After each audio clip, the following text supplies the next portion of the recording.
wonderful night.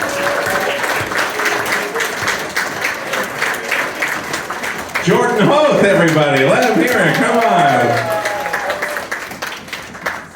I think the whole act is even funnier when you know he's a psychologist. True story. He's a terrible human being. Ladies and gentlemen, therapists, though, what do they know? All doctors, you know, I don't trust them. Like, my therapist says, I gotta let things go, and my doctor's like, you've let yourself go. Which is it? You know what I mean? Pick a lane, science. Ladies and gentlemen, your next guest. By the way, we're almost done here. We're on the home stretch now. It's only gonna get better as we go along. Your next guest, very funny young kid. Please a warm welcome for Quinlan Graspy, everybody. Let him hear it, Quinlan. Come on down.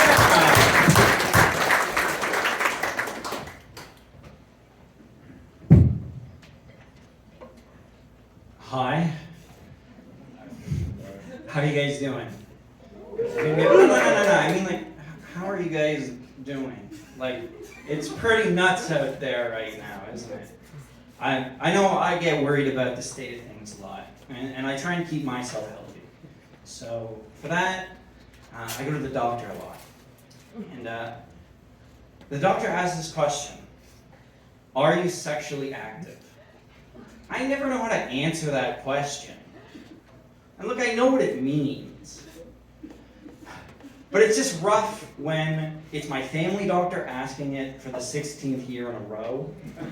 And she knows I've given her both answers to the question. She knows.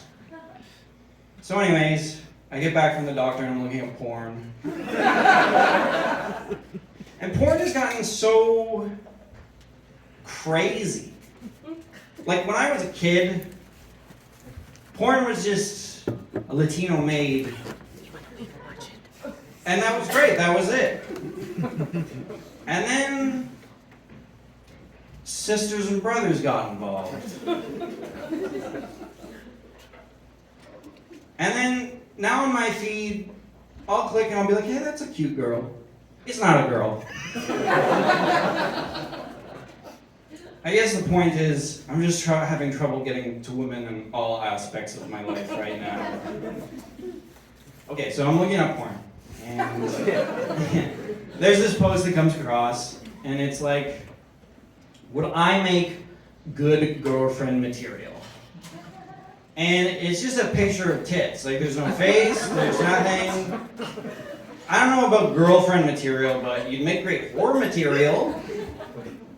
Are there any whores here tonight? Darn. One day that bit will have a happy ending. I don't know. Those are some unrealistic expectations that I have. I know that. I think it's because I spend too much time online. I think we all do. I mean, I hope I'm not the only one. But you know, I'm starting to see things like patterns. There's one thing that I've noticed, like the conservatives in the States, whenever there's something bad that happens to them, to their side, there's like a kind of formula that they use. So they'll say something complex, and then it'll be a tragic historic event. So for example, Joe Biden stepping down. That was a cyber Pearl Harbor for the conservatives. I'm happy that at least the election season is over down there. But there are some things that, like, in the debates, there's some things I wish that I could have seen from Kamala Harris. Like, I think she tried to talk to the public too intelligently. If she just called Donald Trump a fucking retard,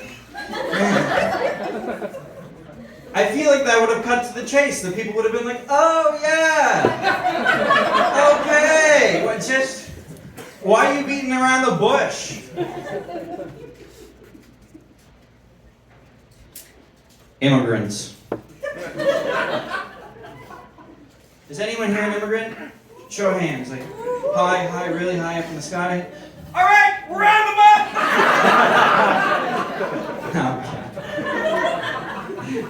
Okay, sorry. There's lots of immigrants that come into Canada. They say they're going to cut back on them.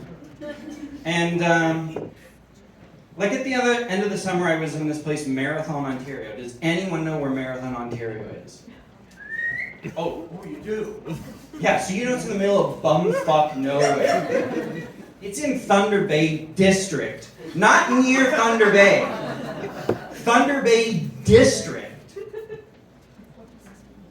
And I went to the A&W there, and there were Indians serving me. This is a town of like 1,000 people. It gets to -50 there.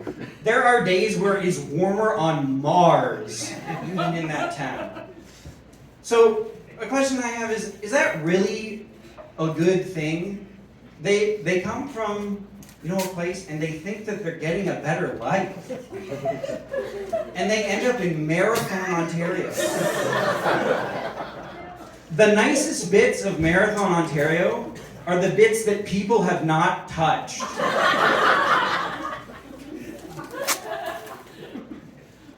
Okay, so the biggest question is, why do I give a shit about any of this stuff that's happening in the world? I don't have a job. I should probably focus on that. Yeah, I fought with my boss and he fired me and all that stuff. But she said something that really it just grinds my gears when I hear bosses say this. We're like a family at this workplace. Bitch, have you ever been in a family? It's a nightmare. You leave your shoes in the front hall for like the second time your mom comes around. She's like, I fucking told you not to leave your shoes! I fucking told you! Is that really a positive work environment? Do you want that in your workplace? I think that's all the time we got.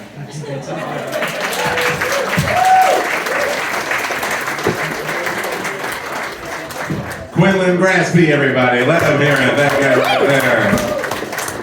I don't know about you, but it sounds like his mom didn't hit him enough. You know what I mean? Pick up your fucking shoe. No. Also, it's inaccurate to call